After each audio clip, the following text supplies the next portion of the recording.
sore itu kita nunggu-nunggu nih. Dan waktu itu alhamdulillah gitu kan, akhirnya bahasa kita resmi ini menjadi bahasa internasional.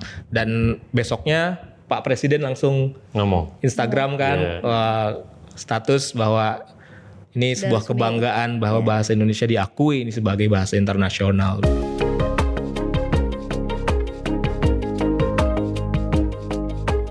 Halo, kembali lagi di edisi Sawala dengan saya Siska. dengan saya Anton.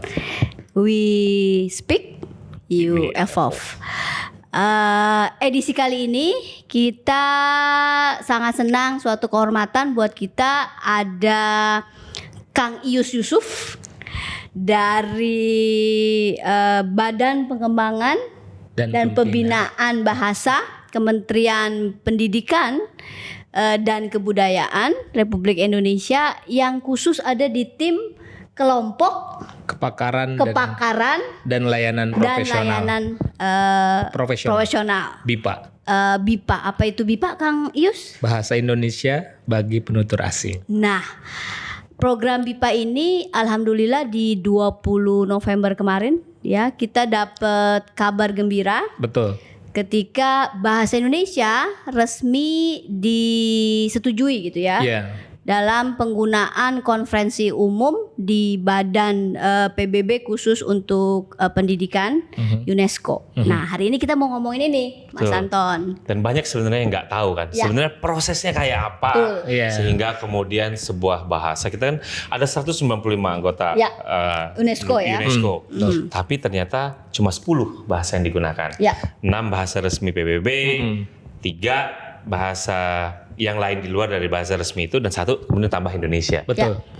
Dinamikanya kayak apa, lalu lika-likunya kayak apa. Sebenarnya prosesnya lama, sebentar gitu ya kan. Gimana cara bacanya dan nah ini menjadi penting kemudian nanti yang bisa kita bahas lebih lanjut dengan Kang Ius. Mungkin yang pertama Kang Ius, sebenarnya nih kapan awal mula dari cerita tanggal, kan disetujui tanggal 20 November kemarin ya. Betul. Kalau kita bilang startnya untuk sampai tanggal 20 November itu kira-kira itu kapan? Dan apa yang kemudian menjadi momentum nih? Momentumnya apa? Oh, kita buru-buru gitu atau memang ini sudah di planning sejak lama karena undang-undang gitu. Gimana? Cerita Kang Yus. Iya. Jadi sebenarnya ini kan tujuan yang memang sudah direncanakan begitu ya. Hanya memang tidak spesifik pada tahun ini gitu ya. Jadi kita buat kayak peta jalan penginternasionalan bahasa Indonesia. Itu kan tonggaknya itu dari tahun 2009. Waktu itu ada amanat dari Undang-Undang Nomor 24 Tahun 2009, kita harus menginternasionalkan bahasa Indonesia begitu. Nah, dari situ mulai itu kita menyiapkan program dan lain sebagainya untuk menjadikan bahasa kita bahasa internasional, dan salah satunya melalui program BIPA gitu. Waktu itu 5 tahun kemudian 2014 tuh dibuat satu unit eselon 2 namanya Pusat Pengembangan Strategi dan Diplomasi Kebahasaan. Itu staf perdana yang masuk ke situ masuk saya. Jadi legend ya berarti gitu, dan senior pisan. Dan nggak tahu kenapa waktu itu kepala pusat yang pertama almarhum Profesor Rusdi itu menunjuk saya sebagai orang yang mengelola program ini pengiriman guru BIPA ke luar negeri waktu itu. Jadi Pak, itu memang nggak tahu ya, memang sudah jalan Tuhan mungkin ya. Dan saya memang selalu berdoa semoga program ini menjadi program prioritas. Dan 1 tahun kemudian ternyata program ini luar biasa meledak gitu ya. Artinya yang awalnya saya cuma dikasih target 20 pengajar BIPA untuk dikirim ke luar negeri jadi 200. Wow. Dan anggarannya ditambah dalam 1 tahun tuh. Dalam 1 tahun. Dan itu luar biasa waktu itu. Ini respon positif gitu. Jadi dari luar negeri ke kita atau kesadaran?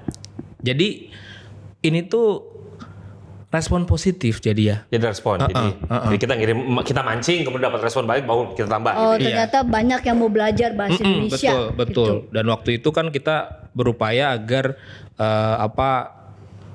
banyak ininya ya, lembaga-lembaga yang kita bantu gitu ya untuk membuka program BIPA. Kembali lagi kita ke UNESCO tadi ya. Jadi program itu jalan dari tahun 2015 sampai sekarang gitu. Dan awal tahun itu saya dipanggil waktu itu. Tahun ini ya? Tahun ini ya. Tahun itu 2015. Masih, sekarang udah lompat 2023. 2023. Oke. Itu saya dipanggil sama pimpinan waktu itu. Ini kita ada rapat sama wakil delegasi tetap kita untuk UNESCO. Waktu itu saya ingat banget rapatnya di salah satu hotel di Central Park itu. Di situ awalnya saya belum terlalu paham juga ya, maksudnya apa yang bakal dibicarakan. Dan ternyata terkait UNESCO gitu, bahwa ada peluang untuk menjadikan bahasa kita itu sebagai bahasa resmi sidang umum UNESCO, yang dalam arti ini salah satu tonggak atau indikator bahasa kita diakui sebagai bahasa internasional gitu. Dan bulan Februari itu kita ketemu juga sama direktur Sosbud ONB, Ibu Penny waktu itu. Jadi beliau, wah ini gampang katanya gitu ya. Ini gampang. Prof Amin waktu itu kan memang pertemuannya Prof Amin, kemudian Prof Ismunandar Wadetap dan Bu Penny waktu itu. Saya dan Pak Kapus Iwa mendampingi. Oh ini gampang Prof katanya. Ini gampang banget. Tapi syaratnya kita harus masuk ke itu agendanya Executive Board UNESCO dan timelinenya harus cepat nih Prof katanya. Kita nggak boleh nih ketinggalan satu bulan pun begitu ya, satu langkah pun gitu, karena momennya kalau nggak salah 2 tahun, setiap 2 tahun. Jadi ketemu pertama di Januari, follow up di Februari. Okay. Nah terus setelah itu kita banyak pertemuan dengan Kemenlu, dengan KNIU, Komisi Nasional kita untuk UNESCO yang di Jakarta, ngebahas ininya, justifikasinya, terus ngebahas segala poin-poin yang bakal kita masukkan ke dalam proposal pengusulan bahasa Indonesia sebagai bahasa resmi sidang umum UNESCO itu. Itu lumayan tuh, kita banyak banget yang harus kita tektokannya gitu ya. Dan setelah itu kita selesai, Maret itu sudah di Paris proposalnya. Jadi Kemlu kirim dari Jakarta ke Paris, lalu ditindaklanjuti lah, dikirim oleh Wadetap kita ke Sekretariat UNESCO, gitu, untuk masuk ke agendanya Executive Board. Nah, dari situ bulan April kalau nggak salah ya, April. Jadi ya. Maret masuk. April udah masuk ke agendanya sidang Executive Board tadi, dan di situ disetujui untuk masuk ke sidang umum gitu. Jadi masuk agenda sidang umum. Masuk agenda sidang umum itu. Nah dari situ kalau secara tadi ya, secara kita lihat aturan atau konstitusi UNESCO, peluangnya besar gitu. Artinya bisa nih gitu. Tapi ya tadi kita perlu meyakinkan banyak pihak gitu ya, bahwa bahasa Indonesia ini sudah layak gitu untuk jadi bahasa UNESCO. Apa aja yang membuat bahasa kita layak? Nomor 1 kan penutur bahasa kita banyak sekali. Kalau lihat sekarang mungkin sekitar 3% penduduk dunia itu semuanya berbicara bahasa Indonesia. Iya. Itu dari luar orang Indonesia ya? Iya. 3% itu masuk Indonesia. Masuk Indonesia. Gitu ya. Jadi itu penduduk global 3% itu bisa bahasa Indonesia. Bisa bahasa Indonesia gitu. Oh, ya kan? Narasinya itu ya. Gitu. Terus ditambah sekarang negara-negara yang sudah mengajarkan bahasa Indonesia itu sudah sekitar 50-an lebih ya, 54 sekarang posisinya. 54. Yang mengajarkan bahasa Indonesia, baik itu di lembaga pendidikan, di lembaga kursus, di perwakilan kita gitu. Terus ya kita tahu sendiri, kita kan anggota UNESCO dari tahun 1950 kan. Dari situ aja kita udah banyak banget kontribusi kita ke UNESCO. Dari mulai warisan budaya tak benda dan lain sebagainya, itu kan banyak kita kontribusi kita ke UNESCO. Nah, pentingnya apa sih kita harus masuk ke situ gitu ya? Tentu tujuan besarnya itu yaitu untuk menunjukkan jati diri bangsa kita, meningkatkan daya saing kayak gitu-gitu. Dan alhamdulillah nih tanggal 8 waktu itu Pak Kepala Badan dan Pak Iwa presentasi lagi ke UNESCO 8 April nih? 8 November. Oh 8 November. Oke. Jadi setelah April ke November itu rangkaian sidang umum tadi ya? Kan itu sidang umumnya dari tanggal 7 sampai tanggal 20. Nah tanggal 8 Pak Kepala Badan dan ada Pak Kapus ada sesi presentasi di depan legal committee-nya gitu. Untuk ya tadi mereka kan butuh mengubah konstitusi kan gitu, menambahkan bahasa Indonesia menjadi salah satu bahasa resmi sidang umum gitu.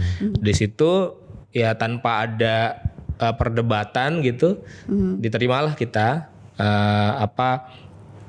mereka siap gitu nanti menyesuaikan konstitusinya dan tadi dilanjutkan prosesnya, dan tanggal 20 kemarin November itu yang hadir kan waktu itu Pak Dubes Umar dan Pak Ismunandar di sana mendengarkan hasil sidangnya dan ditetapkanlah bahasa kita sebagai bahasa sidang umum UNESCO. Waktu itu kita nunggu-nunggu nih di Jakarta kan, kalau tanggal 20 itu di sana itu mungkin pagi ya, di kita sore gitu. Jadi sore itu kita nunggu-nunggu nih. Dan waktu itu alhamdulillah gitu kan, akhirnya bahasa kita resmi ini menjadi bahasa internasional. Dan besoknya Pak Presiden langsung ngomong Instagram kan, status bahwa ini sebuah kebanggaan bahwa bahasa Indonesia diakui ini sebagai bahasa internasional begitu. Dan rame itu kita banyak banget pembelajar BIPA di hampir 50-an negara itu memberikan testimoni. Wow, oke. Bangga bahasa Indonesia menjadi bahasa internasional gitu. Dan itu lagi-lagi kami di dalam negeri tentu ya di satu sisi kita berhasil menjalankan amanat undang-undang dari tahun 2009. Sampai sekarang proses yang sudah kita lakukan gitu melalui beberapa program yang kita lakukan, terus koordinasi dengan para pemangku kepentingan dengan KL yang lain juga gitu. Itu salah satu upaya kita, dan memang Pak Kepala Badan Prof Amin juga strateginya luar biasa ya beliau. Karena mungkin orang-orang itu bakal berpikir kenapa sih kita nggak di ASEAN dulu aja gitu. Ya sekali lagi susah memang kalau di ASEAN. Kami menyadari, dan kami waktu itu juga dapat informasi dari Pak Dubes waktu itu, beliau Direktur Jenderal Informasi dan Diplomasi Publik Kemenlu, menyatakan bahwa kalau kita ingin menjadi bahasa resmi ASEAN itu susah katanya. Susah dalam arti karena konsensus kan, harus semua anggota ASEAN menyetujui. Dan lagi-lagi ya pasti kita akan mentok di Malaysia ya, di bahasa Melayu ya. Ya karena tahun 2022 aja kan mereka meminta kita untuk mengakui bahwa bahasa Melayu itu menjadi bahasa ASEAN kan. Waktu itu kan sempat rame kan. Katanya Pak Presiden, Pak Jokowi sudah menyetujui, dan langsung besoknya enggak kok kata Bu Menlu, kita masih harus mengkaji. Setelah itu Mas Menteri menolak kan, dan langsung waktu itu kita juga menyiapkan bahan-bahan ya, banyaklah hal yang kita bahas bahwa bahasa Indonesia ya tentu punya peluang lebih besar dibanding bahasa Melayu. Dari segi kebahasaan, dari segi penutur kita jauh lebih unggul gitu. Jadi itu pasti kita akan banyak terganggu di situ ya kalau kita mau menjadi bahasa ASEAN. Terus kalau kita mau jadi bahasa PBB juga ya tentu itu lebih berat lagi kan. Tapi kan 11 bulan ini waktunya nggak cukup lama ya. Betul. Gitu ya? Itu juga jadi masih overwhelming ya Kang Yus ya. 11 bulan dengan tadi analisis yang dengan alasan 3 ya justifikasinya. 3%. Kita sudah punya 54 negara dan di luar negeri, penuturnya berapa ratus ribu yang sudah dilatih ya berarti ya? Iya, kalau yang penutur yang asing yang di luar negeri itu prediksi kami kan di wilayah Asia Tenggara itu sekitar 5 jutaan lah kita punya. Kemudian di Asia Pasifik itu 3 jutaan mungkin ya. Kemudian di Eropa itu sekitar 2 jutaan lah yang bisa berbicara bahasa Indonesia. Itu kita coba hitung sekitar dari 10 jutaan dari beberapa data yang kita punya gitu. Dan kalau pembelajar aktif yang sekarang belajar bahasa Indonesia itu ya sekitar 150 ribuan. Mungkin sekarang sudah sampai 170-an. Yang itu dilayani oleh kita. Jadi dilayani oleh kita, diberikan bahan dan lain sebagainya. Jadi kan kita setiap tahun itu menugasi hampir 100 lebih ya, 130-150 orang untuk mengajar bahasa Indonesia di luar negeri melalui pengajaran langsung kita kirim langsung ke luar negeri, terus kita lakukan secara daring gitu. Dan kita juga manfaatkan juga para pengajar lokal di luar negeri, di Mesir, Timor Leste, di Korea Selatan. Jadi mereka kita manfaatkan, baik itu diaspora, Indonesianis, betul-betul kita manfaatkan gitu untuk menjadi pengajar bahasa Indonesia. Ya, kan ada 3 alasan. 3% penutur Indonesia, 54 negara yang juga belajarin Indonesia. Lalu Indonesia itu sudah bergabung ke UNESCO dari tahun 50-an, kontribusinya udah banyak. Sebenarnya dari 3 alasan ini, apakah memang ada strategi khusus atau ada memang yang ditonjolkan dari 3 ini? Atau semuanya memang udah dirangkum, kita dorong-dorong sambil kita lobby kiri kanan, tuh gimana waktu itu prosesnya? Iya, jadi memang itu tadi kita gimana kita mempromosikan ya. Maksudnya kita sebagai ya apalagi kita kan sudah sukses sebagai negara kemarin presidensi G20 kan, itu udah nggak ada debat lagi tuh gitu. Maksudnya bangsa kita tuh sudah jadi bangsa besar, udah 20 besar negara kan. Walaupun G20 pakai bahasa Inggris. Kalau itu memang kita nggak bisa berbuat apa-apa ya. Walaupun di undang-undang kita, di Perpres kita penggunaan bahasa Indonesia itu wajib. Gitu. Di dalam negeri. Tapi pidato presiden masih bahasa Indonesia kok. Ya masih kalau itu masih Pak kan yang teken Pak Presiden waktu itu. Kalau delegasi kita pasti pakai bahasa Indonesia ya. Betul. Lanjut Kang. Iya. Jadi gimana? Iya jadi selain memang tadi ya justifikasi yang udah kita sampaikan itu ya memang lagi-lagi peran perwakilan kita Pak Dubes. Pak Dubes Umar, kemudian Wadetap kita di UNESCO juga lobby-lobbynya juga di sana itu kencang gitu ya.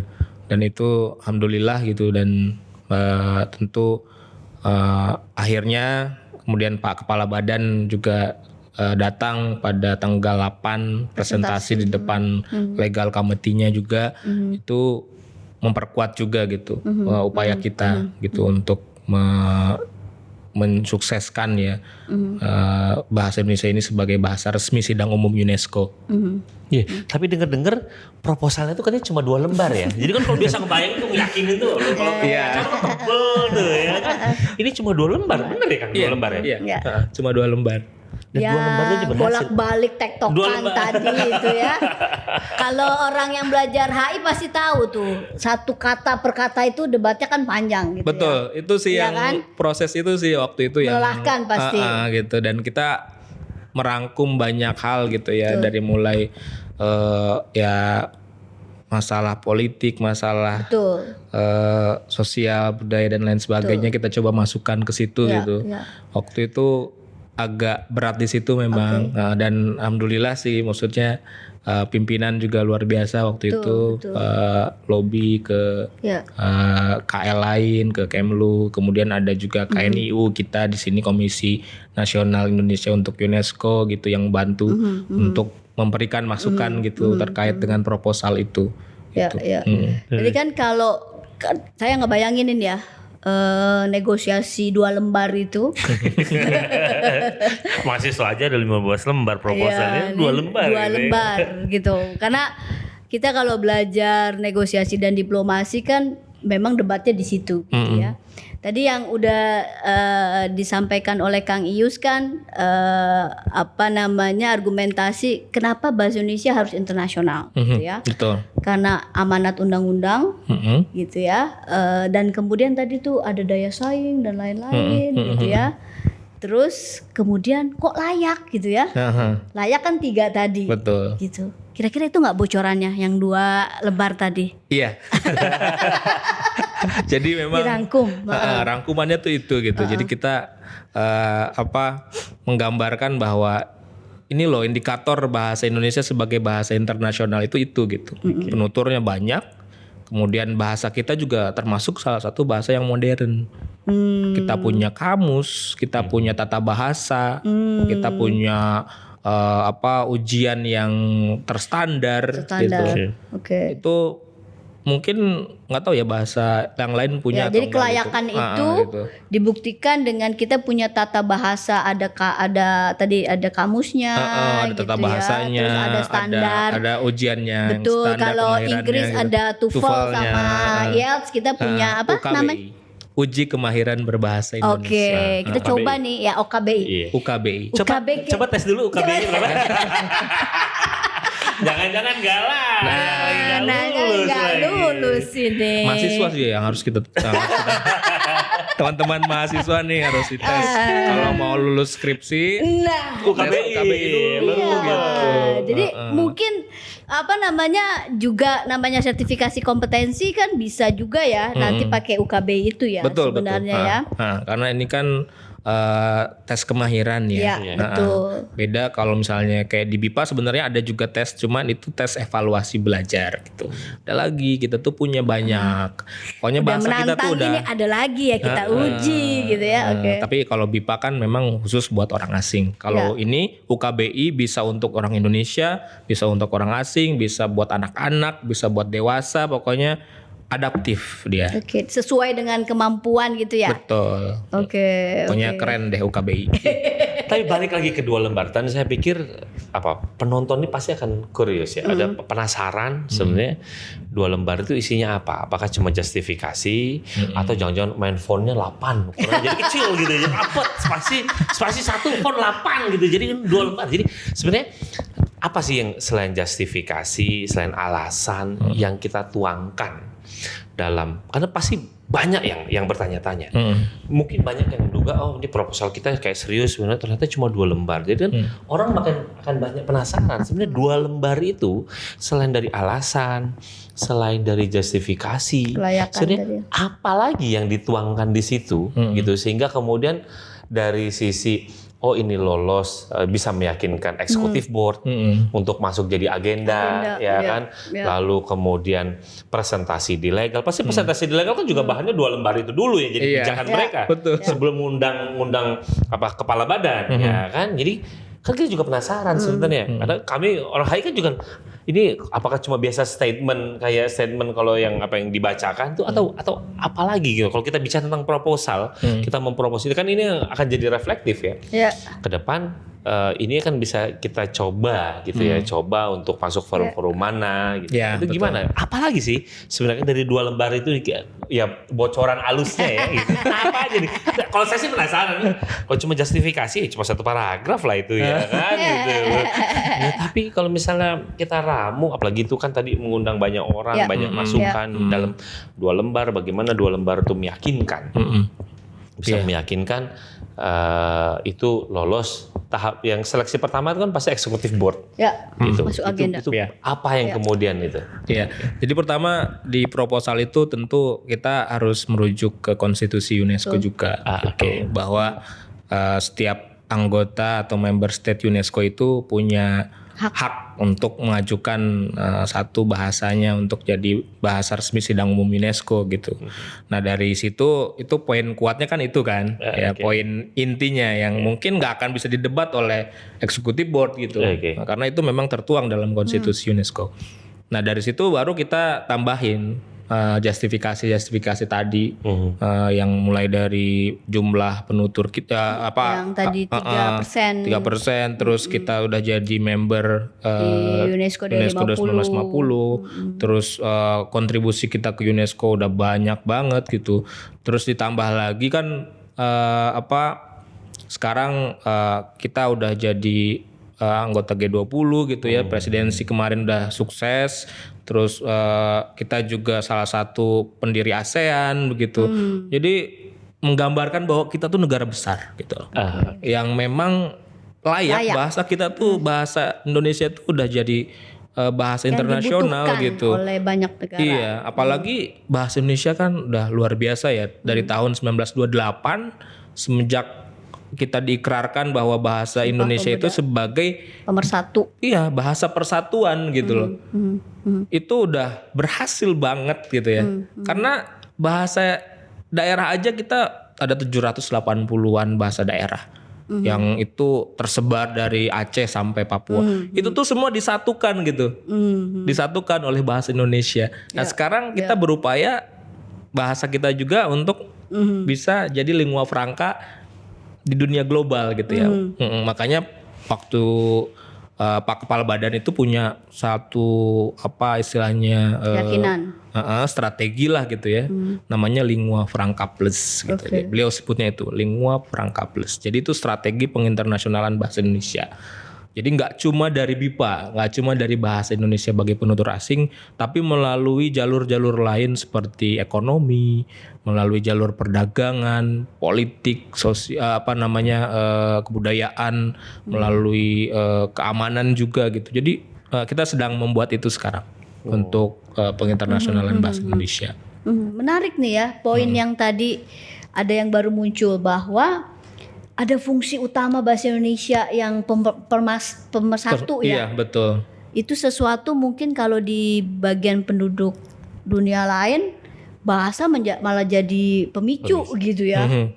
Tapi tadi dengan pembanding dari 700 lebih bahasa itu bisa jadi pemersatu. Betul, gitu ya. betul. Nah, balik lagi ke angka 54 tadi ya. Itu kira-kira banyaknya negara mana tuh, Kang? Ya, yang 54 sebarannya. Kalau ASEAN udahlah. Pastilah, udah pastilah semua. ya. Terus ditambah kita Asia Pasifik ya. Kemudian di Eropa banyak. Dan sekarang kita sedang berupaya untuk terus menambah itu. Jadi persebaran itu. Kan paling tidak kita bisa menyebarkan ke semua perwakilan kita di luar negeri gitu. Jadi yang ada perwakilan kita di situ ada program bahasa Indonesia. Makanya belum lama ini Pak Kepala Badan juga mengonsep satu surat yang akan disampaikan oleh Menteri Pendidikan, Mas Nadiem ke Menlu. Jadi nempel ke perwakilan gitu ya. Bahwa bahasa Indonesia bagi penutur asing ini, program BIPA ini harus masuk ke mission papernya kepala perwakilan. Oh, semua kepala perwakilannya. Konsul jenderal, konsul. Jadi kalau udah disetujui ini, jadi harus semua perwakilan membuka program bahasa Indonesia bagi penutur asing. Dan kalau udah seperti itu, bisa dibayangkan akan berapa banyak penutur orang-orang asing yang bisa berbahasa Indonesia. Tapi infrastruktur dalamnya siap. Siap. Oh, udah siap. Iya, yang penting kan ngusulin tapi infrastrukturnya belum siap kan juga bahaya. Karena tadi ceritanya kan dari yang 20 tiba-tiba by respond ya. Iya. Jadi by respond banyak gitu. Jadi 200 kan. Jadi kayak Jadi kayak ada kebutuhan gitu ya. Kayak tiba-tiba kayak jamur di musim hujan. Tuk gitu. Hampir semua kedutaan akhirnya kirim kita berafaks, kirim permintaan. Kirim dong guru bahasa Indonesia ke kami gitu. Terus kami mau ngadain kursus bahasa Indonesia secara daring. Bisa minta pengajarnya dong gitu.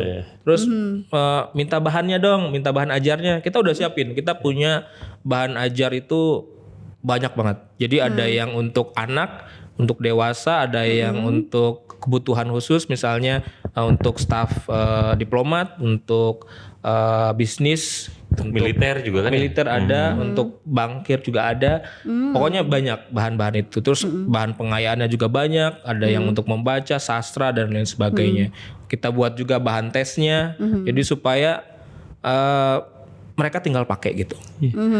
Dalam sebuah aplikasi yang memang sudah dikembangin di dalam satu aplikasi digital. Gitu. Bisa dimanfaatkan oleh semuanya. Tadi kan ceritanya kalau yang by respond tadi kan banyaknya mungkin permintaan dari perwakilan ya. Iya, betul. Ada nggak yang di luar jalur itu ya, misalnya dari private gitu ya?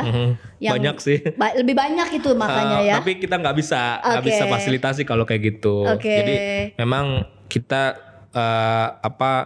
terkait itu tuh selalu berpatokan bahwa harus melalui Kementerian Luar Negeri. Harus jadi jalurnya harus lewat perwakilan. Harus G2G. Gitu harus lewat perwakilan. Makanya banyak komunitas-komunitas tuh yang minat gitu ya untuk belajar bahasa Indonesia, dan itu kami fasilitasi tapi harus melalui perwakilan kita gitu. Kayak kemarin tuh yang paling baru di Afrika Selatan. Bayangin di Afrika Selatan ada namanya komunitas Bosmon. Itu mereka tertarik untuk belajar bahasa Indonesia karena katanya mereka itu punya apa istilahnya ya? leluhur orang Makassar. Gitu. Itu menarik kan gitu. Komunitas-komunitas kayak gitu tuh ternyata ya ada gitu ya. Kalau di Suriname kan jelas ya kan orang-orang Jawa. Kita juga sempat kirim guru ke sana gitu untuk mengajar bahasa Indonesia. Bukan bahasa Jawa kan ini. Kalau itu mereka udah pintar, udah pintar. Kalau mereka udah pintar.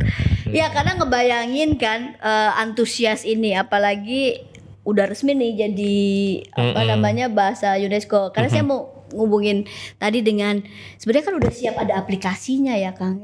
Kalau untuk belajar bahasa Indonesia. Jadi tapi itu kan sebenarnya udah lebih easy akses ya. Ya. Tapi mungkin yang belum kan untuk nguji udah layak atau belum gitu ya. Nah itu betul. Tapi pengembangan yang tadi lewat aplikasi digital itu kan sebenarnya bisa diakses siapapun ya. Bisa. Dan dia langsung udah dalam bahasa Indonesia. Betul, gitu ya? betul. Ini uji kompetensi itu berbayar nggak sih? Kayak IELTS, kayak TOEFL? Iya, gitu? kalau KBI berbayar. Berbayar ya. Kalau KBI berbayar, jadi dia ada tarifnya gitu. Masa berlakunya juga ada gitu. Ada masa sama gitu ya. Betul. Tapi dia gimana ya diuji gitu ya. Tapi dia enaknya sekarang itu bisa dilakukan dimanapun gitu, kapanpun gitu. Jadi karena udah siapapun yang siap ya. Jadi kalau dulu mungkin saya ingat banget waktu itu masih berbasis kertas. Sekarang udah enggak. Semuanya sudah online gitu. Ya kan dengar suara itu kan, kalau suara waduh. Kadang-kadang ini waduh internet saya lagi kurang bagus sih, suaranya jadi suara robot lagi nih. Waduh, apa nih jawabannya? Tapi sekarang canggih ya, maksudnya artinya prosesnya itu bisa betul-betul menyesuaikan gitu. Saya aja mungkin kalau sebagai orang awam bingung juga kok bisa gitu ya. Ternyata memang ada sistem yang dibangun khusus untuk bisa menyesuaikan dengan kemampuan kita gitu.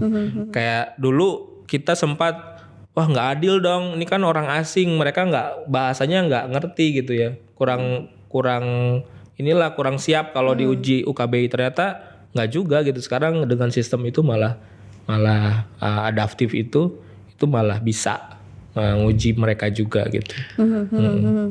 Saya ingat dulu ketika ngisi suara untuk tes bahasa Indonesia itu harus nggak pakai logat, harus jelas, harus pelan gitu ya. Sementara kalau biasa ngomong bahasa Indonesia bisa cepet ya kan, tapi harus pelan-pelan gitu ya. Betul. Dengan ada irama, denger lagi, aduh ganti lagi nih kayaknya ada kurang pas nih gitu. Udah mulai rumit lagi ngisi-ngisi. Jangan suara yang saya dengar suaranya Mas Anta. Tapi tadi menarik Kang Ius. Tadi ketika tanggal 20 ada deg-degan cemas nunggu hasil tadi. Betul. Terus tiba-tiba dapat testimoni banyak tadi ya. Betul. Itu kira-kira apa sih yang membuat mereka menyukai bahasa Indonesia ya? Wah itu pasti banyak faktor ya yang membuat mereka suka bahasa Indonesia. Apa karena nggak ada grammar gitu ya? Kadang-kadang kan kalau bahasa Inggris kan ada tenses gitu ya.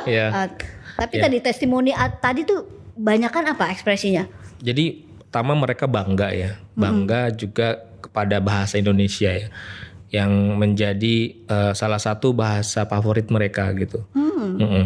Latar belakang mereka sebenarnya beragam untuk belajar bahasa Indonesia itu, mulai dari faktor keluarga, misalnya mereka mixed married gitu ya, perkawinan campur, terus faktor bisnis kah, kemudian mereka ada kerjaan di Jakarta kah gitu, terus mereka mau liburan ke Indonesia gitu, terus ada yang karena mau belajar bulu tangkis di Indonesia, banyak atlet-atlet bulu tangkis di Denmark kayak gitu itu pengen bahasa Indonesia. Iya, yang kita setiap kali tonton di itu belajar bahasa Indonesia di KBRI kita di Copenhagen di Denmark, yang kita fasilitasi secara daring. Siapa yang kemarin menang itu? Axelsen sih Pak? Antonsen kayak gitu itu ikutan. Dan mereka memang motivasinya itu biar bisa belajar bahasa Indonesia tuh biar lebih jago lagi mungkin main bulu tangkisnya gitu. Sama ya fans kita kan luar biasa ya gitu. Dan kalau negara-negara lain tentu ya bahasa Indonesia ini seperti kalau sekarang banyak kan youtuber luar negeri itu bicara pakai bahasa Indonesia ya buat mengundang marketnya juga kan luar biasa kita tuh. Dan itu membuat mereka itu menjadi bangga gitu ya. Menggunakan bahasa Indonesia gitu. Jadi rasa bangga itu yang mungkin kita juga harus tiru gitu. Orang asing aja bangga gitu pakai bahasa Indonesia. Nah, ini kita mau coba sampaikan pesan ini ke masyarakat Indonesia bahwa kita harus lebih bangga lagi berbahasa Indonesia dibanding bahasa asing gitu. Saya langsung ingat tiba-tiba kemarin Coldplay bikin puisi bahasa Indonesia. Nah, itu ya kan? Maksudnya hal seperti itu tuh yang harus kita tanamkan gitu. Jangan sampai bahasa yang udah diperjuangkan oleh pendiri bangsa kita, cerdas sekali kan pendiri bangsa kita itu. Padahal dulu kenapa kita nggak jadikan bahasa Jawa, bahasa Sunda yang paling banyak penuturnya untuk jadi bahasa nasional? Karena mereka memikirkan bahwa Indonesia itu nggak cuma Jawa, nggak cuma Sunda. Indonesia itu dari Sabang sampai Merauke gitu. Bahkan di Papua bahasa Indonesia itu menjadi bahasa perdamaian. Artinya bahasa yang dapat bikin satu adat bisa ngomong sama. Gitu. Karena selama ini kan banyak perang suku dan lain sebagainya karena mereka ibaratnya ada miskom atau kesalahpahaman gitu. Tapi dengan bahasa Indonesia, menggunakan bahasa Indonesia semuanya jadi aman gitu. Gitu. Saya tertarik tadi ada salah satu alasannya adalah pengen belajar bahasa Indonesia karena kerjaan. Berarti banyak sekarang opportunities membutuhkan bahasa Indonesia. Gitu. Betul. Jadi memang waktu tahun-tahun sebelum ini ya 2 tahun yang lalu kalau tidak salah sempat kita mengeluarkan peraturan bahwa setiap pekerja asing itu harus punya kemahiran berbahasa Indonesia. Tapi waktu itu karena ada kepentingan yang lebih tinggi ya terkait investasi, akhirnya ditariklah aturan itu dulu. Tapi tetap kita masukkan bahwa para pekerja asing ini wajib untuk mendapatkan kursus bahasa Indonesia yang difasilitasi oleh kantornya, harus perusahaannya gitu, oleh perusahaannya gitu. Jadi ini yang coba kita upayakan gitu, dan itu memang menjadi berhasil ya, karena banyak perusahaan-perusahaan asing di Indonesia yang punya tenaga kerja asing itu belajar bahasa Indonesia gitu ya, baik itu di lembaga-lembaga kursus gitu ya, untuk kepentingan itu sih. Atau mereka sengaja untuk mempekerjakan orang Indonesia yang jadi penutur, jadi penerjemah. Ya, jadi kebutuhan gitu loh untuk pekerjaan bisa bahasa Indonesia. Iya. Kan? Dan sekarang kan yang lagi rame itu kan misalnya kayak di daerah Sulawesi ya, yang banyak pekerja-pekerja dari Tiongkok gitu. Itu kita coba masuk ke sana gitu. Artinya kita coba membuat mereka bisa belajar bahasa Indonesia juga gitu. Yang tadi itu melalui para penerjemah mereka. Jadi ya memang kalau di sana mungkin saya juga belum pernah lihat ya, tapi saya bisa membayangkan bahwa di situ lingkungannya pasti semuanya kebanyakan para penutur bahasa Mandarin gitu ya, para pekerja-pekerja itu. Betul. Tapi kan kita tidak bisa menepikan bahwa harus ada interaksi dengan orang-orang kita juga gitu. Jadi tetap penting harus tetap belajar bahasa Indonesia itu mau nggak mau gitu. Tadi saya membayangkan dari yang 54 negara tadi ya ada permintaan untuk diajarin bahasa Indonesia ya kira-kira gitu. Itu biasanya yang asing yang diajarin itu kan nggak hanya di universitas atau guru ya. Jadi biasanya yang penutur asingnya itu dari sektor apa aja tuh yang diajarin? Biasanya mereka para pekerja. Oke. Jadi para pekerja, terus sebagian kecil mungkin pensiunan ya, yang mereka mencari kesibukan dan memang tujuannya ya lagi-lagi buat datang ke Indonesia buat liburan gitu kan. Biasalah pensiunan di Eropa kan lumayan kan mereka kalau liburan ke Indonesia tuh berbulan-bulan gitu. Jadi mereka butuh buat komunikasi sehari-hari di Indonesia gitu. Terus anak-anak kita yang diaspora kita juga kan banyak tuh yang di luar negeri yang mereka kesulitan untuk belajar bahasa Indonesia karena nggak ada tempat untuk belajar gitu. Jadi itu yang kita fasilitasi gitu. Oke. Ya, menarik ya. Karena dari 2015 kan ya tadi. Betul.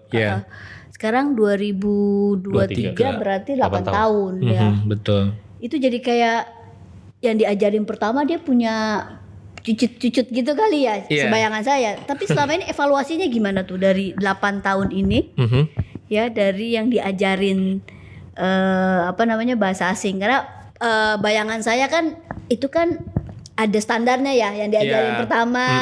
Kalau kita belajar bahasa Inggris kan ada yang ABC dulu. Ada yang dasar, medium gitu ya. Jadi berarti itu bertingkat ya. Bertingkat betul. Jadi sampai berapa? Jadi kita punya level BIPA 1 sampai BIPA 7. Paling tinggi 7. Iya. Jadi ceritanya gini. Dulu itu sebelum tahun 2017 kita tuh masih menjadikan levelnya itu masih referensinya ke CFR ya.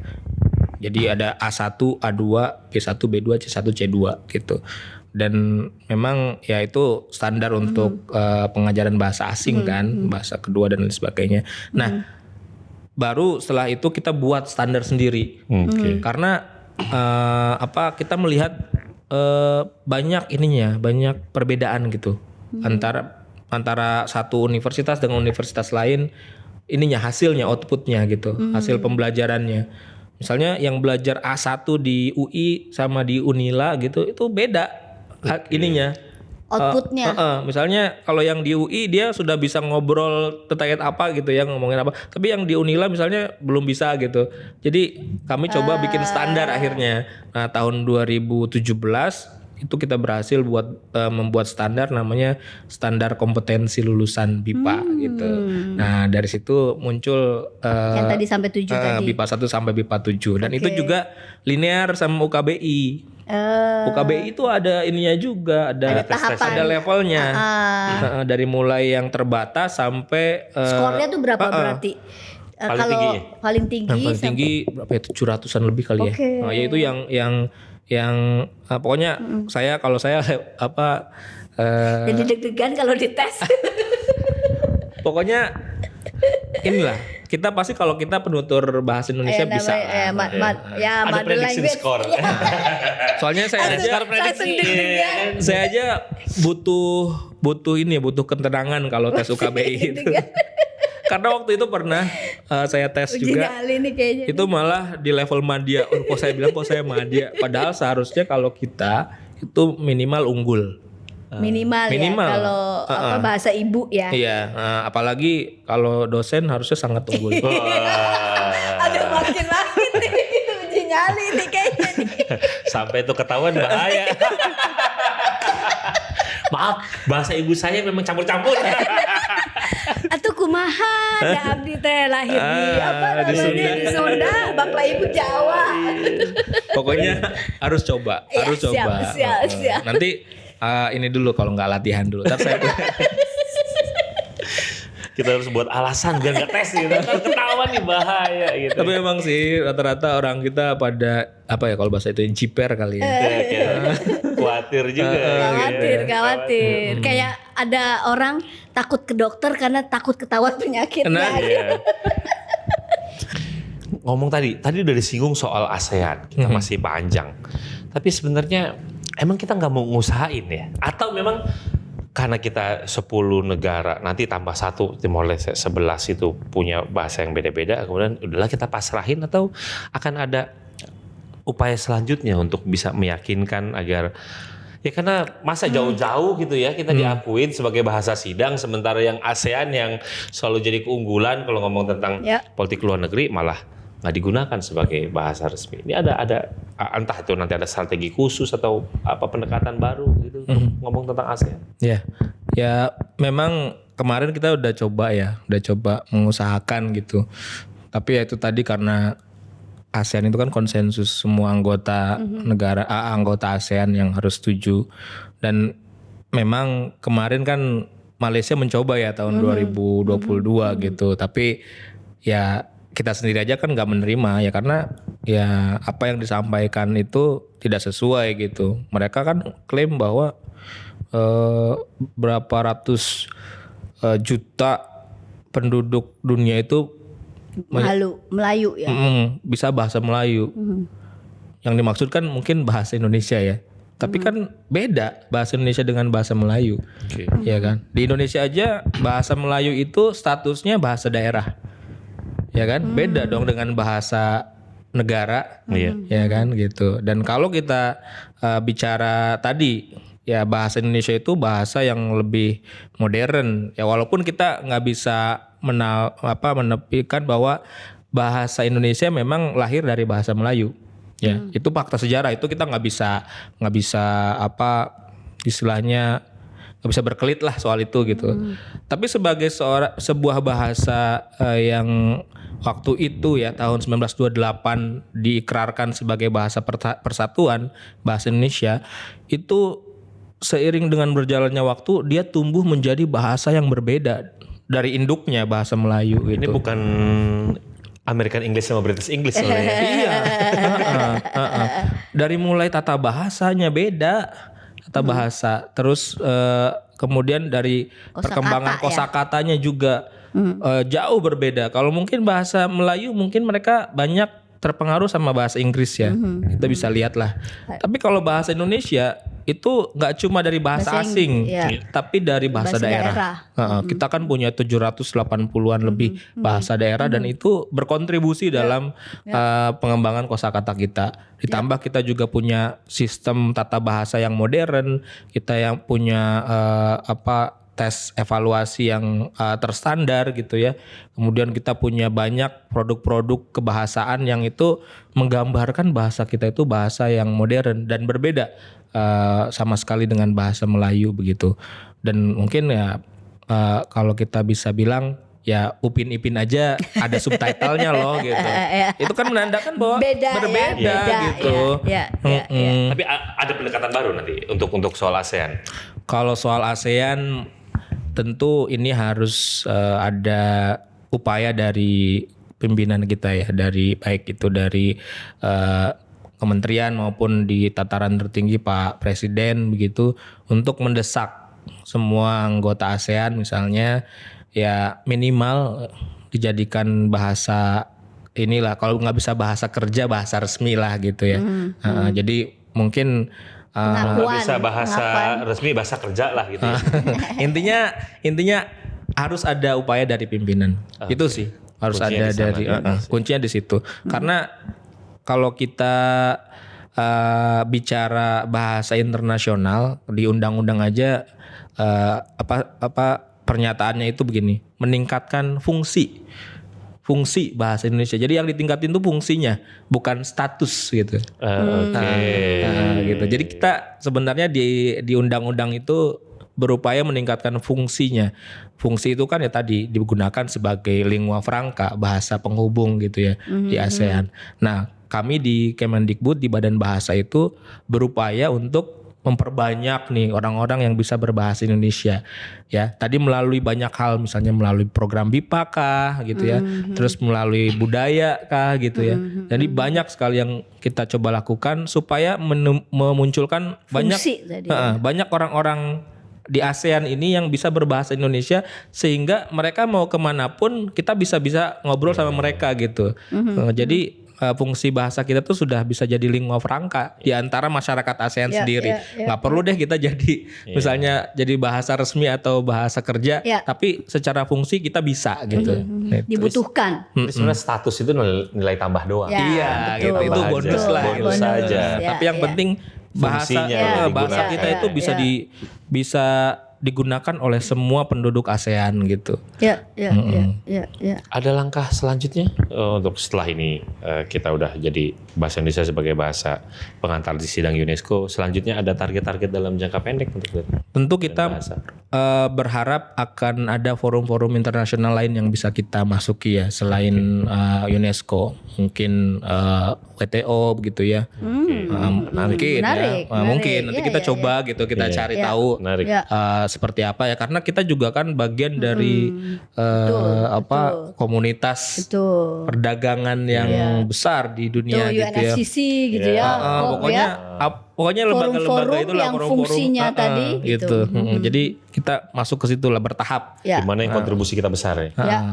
Tapi dan semoga ya di 2045 100 tahun kemerdekaan kita ya dengan kita gerilya seperti ini satu-satu ya bisa aja kan, kita nggak tahu, bisa aja jadi bahasa PBB gitu kan. Itu kita mimpi kita gitu kan. Kita mimpi boleh lah gitu ya. Setinggi mungkin dan boleh karena mimpi mah nggak boleh dibatasi. Karena UNESCO sendiri kan nggak masuk target dalam RPJMN. Masuk jadi target nggak UNESCO sebenarnya? Itu tuh sebenarnya target 10 tahun lagi gitu ya. 10 tahun lagi. Sebenarnya ada gitu. kesempatan kan. Ada kesempatan gitu kan. Jangan-jangan itu ntar ada kesempatan gitu ya kan. Dan karena ada kesempatan itu akhirnya bisa gitu. Dan kita coba sekarang cari tahu ya lembaga-lembaga lain, forum-forum internasional yang lain yang mungkin kita bisa masuki gitu. Luar biasa. Menarik. Terima kasih Kang Yus. Terima kasih Kang Ius Yusuf atas sami-sami. Sebelumnya agak-agak redup-redup hujan gitu ya. Tapi seiring dengan diskusinya hujannya selesai gitu. Dan tadi menarik tuh terakhir bahwa semangat optimisme itu betul. Fungsi status mah bonusnya Kang. Yang penting fungsinya. Itu kata kunci yang menarik. Betul. Dan dari episode ini kita banyak tahu bahwa ketika kita bicara tentang ada target, yang utama adalah kesempatan. Itu kita mengambil kesempatan itu momentum nggak bisa gitu. Jadi perencanaan boleh, tapi ketika ada kesempatan harus diambil. Dan ada banyak cerita ketika kita bicara diplomasi bahasa kali ini yang sukses. Ternyata bukan yang tebal-tebal loh. Dokumennya cuma cukup 2 lembar saja. 2 lembar saja cukup. Tapi bukan ini bukan soal kampanye. Bukan. Saya lupa. Nggak boleh. Tapi ini ada dokumen yang tipis. Terima kasih sekali lagi Kang Yus sudah meramaikan dan datang di podcast Sawala. Selanjutnya jangan lupa untuk selalu menonton dan ngecek di channel YouTube Suara Sawala. We Speak UFO. Atur nuhun Kang Yusuf. Kita akan jumpa lagi di episode selanjutnya. Bye. Udah.